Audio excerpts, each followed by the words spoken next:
What's going on, Kitchen Gang? It's Kerstin, your kitchen designer with King's Kitchen, and today I wanted to talk a little bit about the differences between a painted cabinet versus a stained cabinet and why you should choose one over the other to fit your family.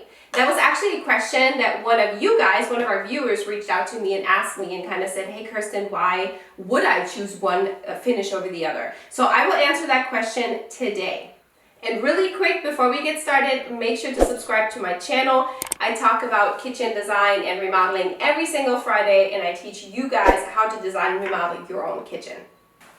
So in the cabinet world, you really have three main different finishes. The first one would be stain. We all know those wood stains. We all know the old cabinets that you might have at home. We have paint, which is a really popular finish, so especially if you think about your white shaker cabinets. We also have another finish, which is laminate. That's this here. And it's very often used in commercial grade scenes. So if you go, for example, to your dentist office, you will see a lot of laminate cabinets. Or it's also used in the contemporary world in Europe. We see it more and more now in the residential side in the US as well. Really good finish to have, very strong. But let's start talking about stain and paint. So if you were to come and start working with me on your kitchen, the first question would be, what is the look that you're going for? And if you were to tell me, oh hey, I would really like to do a stained cabinet, I like real wood, maybe a dark gray stain as you see right here, that's awesome. That is awesome. A stained cabinet will definitely be good on the day-to-day use, especially if you have kids, you have pets running around in the home, you have dogs. A stained cabinet will not show right away any kind of scuffing or scratches, right?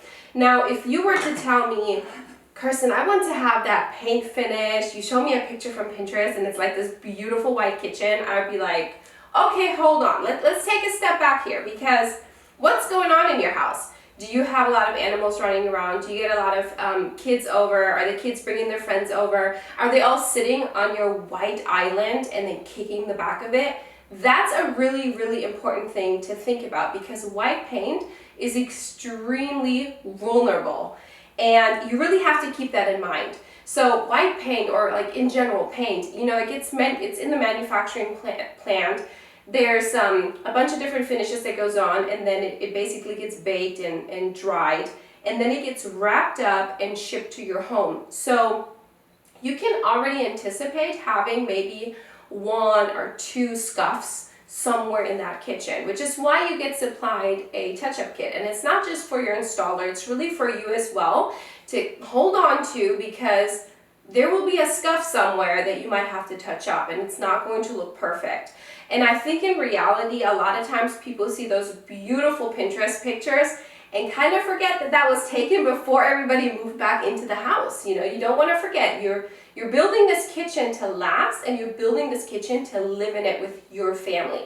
So if you're someone that has a lot going on, stain might actually be a really good contender for your kitchen.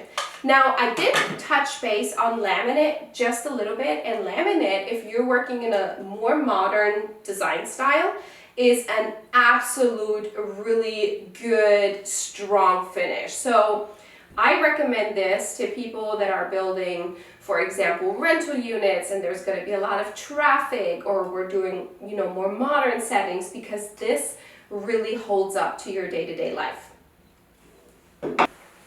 So a quick tip on how you can incorporate some of these stains. Like I said, laminate, you can work with laminate all day, every day. It's very strong. But if you want to incorporate that white shaker or that really nice paint finish, I recommend using it either just on your perimeter, so you don't have nobody sitting on an island and kicking it, in the back of the island. That's really not good for it. Or I recommend using a stain throughout the entire kitchen on the bases. So if you use this along the bases, you can really have a good looking base in your kitchen for a long time, and then use your paint finish only on the walls. And that's really going to ensure that your paint finish will look very good for a very long time, so you can really protect your investment that you just did in your kitchen. Make sure to give this video a like. If you have any other questions, drop them in the comments below and I will get back to you. and answer any kind of questions you might have in terms of kitchen design and remodeling. And of course, don't forget to subscribe to our channel where you can learn everything you need to know about designing and remodeling your own kitchen. Other than that, I will see you guys next week. Bye.